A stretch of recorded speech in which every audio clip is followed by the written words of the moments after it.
देखो बच्चों, ये क्वेश्चन आप लोगों के नीट 2025 में पूछा था। अब एग्जाम में ये क्वेश्चन आप लोगों को किस तरीका से सॉल्व करना है वो मैं आप लोगों के लिए बता देता हूं। तो सबसे पहले हम लोग क्वेश्चन को रीड करके देखते हैं कि क्वेश्चन क्या बोल रहा है। क्वेश्चन ये बोल रहा है, given below are two statement.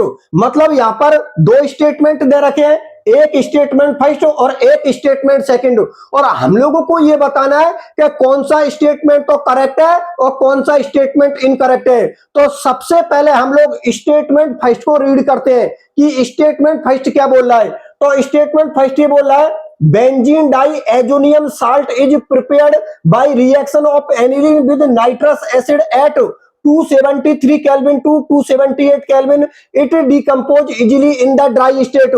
बिल्कुल सही बात है, क्योंकि स्टेटमेंट फर्स्ट इस बात को बोला है कि जब हम एनिलीन की रिएक्शन नाइट्रस एसिड से करवाते हैं 273 केल्विन टू 278 केल्विन, तो बेंजीन डाई एजोनियम साल्ट का फॉर्मेशन होता है। ये बेंजीन डाई एजोनियम साल्ट का फॉर्मेशन होता है, और ये जो बेंजीन डाई एजोनियम साल्ट होता है ये ड्राई कंडीशन में इजीली डिकम्पोज हो जाता है।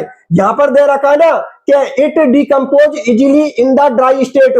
Benzene diazonium salt dry state में इजीली डिकम्पोज हो जाता है। मतलब हम लोगों का स्टेटमेंट फर्स्ट करेक्ट है। चलो ठीक है, अब हम लोग स्टेटमेंट सेकंड को देखते हैं कि स्टेटमेंट सेकंड क्या बोल रहा है। स्टेटमेंट सेकंड ये बोल रहा है, insertion of iodine into the benzene ring is difficult and hence iodobenzene is prepared through the reaction of benzene diazoनियम salt with Ki। ये स्टेटमेंट भी बच्चों आप लोगों का करेक्ट है, क्योंकि इस स्टेटमेंट में ये बोला जा रहा है कि बेंजीन रिंग के अंदर आयोडीन को जोड़ना डिफिकल्ट होता है, लेकिन यदि हम बेंजीन डाइएजोनियम साल्ट की रिएक्शन Ki के साथ करवा दें तो आयोडोबेंजीन का फॉर्मेशन होता है, अर्थात हम आयोडीन को बेंजीन रिंग से जोड़ सकते हैं। बात आप लोग समझ में आ गई ना। इसलिए स्टेटमेंट सेकंड भी आप लोगों का करेक्ट है। तो हम लोगों के लिए ये हुआ, स्टेटमेंट फर्स्ट भी हम लोगों का करेक्ट है और स्टेटमेंट सेकंड भी हम लोगों का करेक्ट है।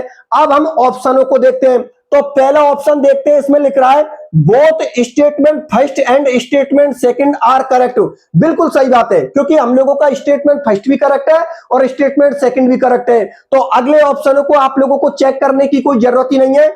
आप लोगों का ऑप्शन नंबर 1 बिल्कुल करेक्ट है और एग्जाम में आप लोगों को ऑप्शन नंबर 1 पर टिक करना था।